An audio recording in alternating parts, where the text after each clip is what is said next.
The chairman was surprised to see the cleaning lady putting orange peels in the bucket while mopping the floor. He immediately realized that the cleaning lady in front of him was his long-lost wife, because only his wife used to put orange peels in the water while cleaning. But when he saw the terrible scars on her face, the chairman hesitated. To confirm his suspicions, he told the drenched woman to change into a new set of clothes. When she reappeared in front of him wearing the new clothes, the chairman became more certain she was his wife, so he deliberately mentioned in front of her that his wife had disappeared, and that their 2 children missed her very much. However, the woman showed no reaction. At that moment, his son happened to walk in and witness the scene. The son mistakenly thought the woman was seducing his father. He rushed forward and punched the woman. Furious, he yelled at her for daring to seduce his father at the company, even though the woman denied it. He had seen her and his father hugging with his own eyes. He even asked his father how he could be attracted to such an ugly woman, and if he felt guilty towards his missing mother. Hearing his son's reckless words, for the first time in 20 years, the chairman hit him. The son couldn't believe his father hit him for the sake of a stranger. Out of revenge, that night, he gathered a group of people and cornered the mother and daughter. To teach the woman a harsh lesson, he viciously attacked the woman's daughter. The daughter was rushed to the hospital. The doctor said she needed immediate surgery, or her hand would be permanently damaged. Faced with a surgery cost of 300,000 yuan, the woman had no way to come up with that much money, so she sold the ring that had been with her for 20 years. The chairman quickly got the news. He immediately recognized it as the engagement ring he had given to his wife.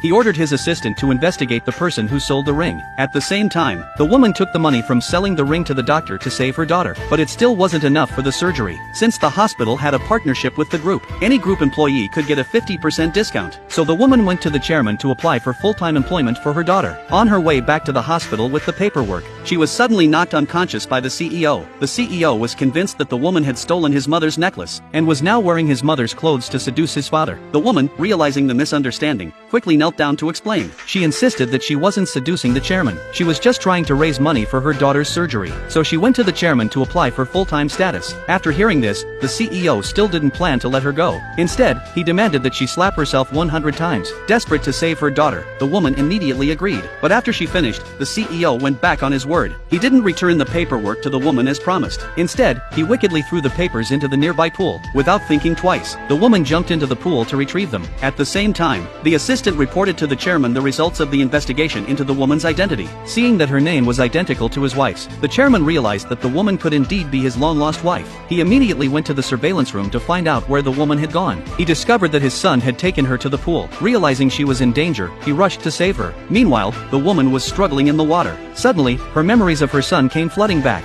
She called out his name loudly. The CEO was curious when he heard someone shouting his name, but he didn't know where the voice was coming from. At that moment, he noticed the woman's wallet had fallen to the ground. When he saw the photo inside, he realized that the woman he had just mistreated could be his mother, who had been missing for 20 years.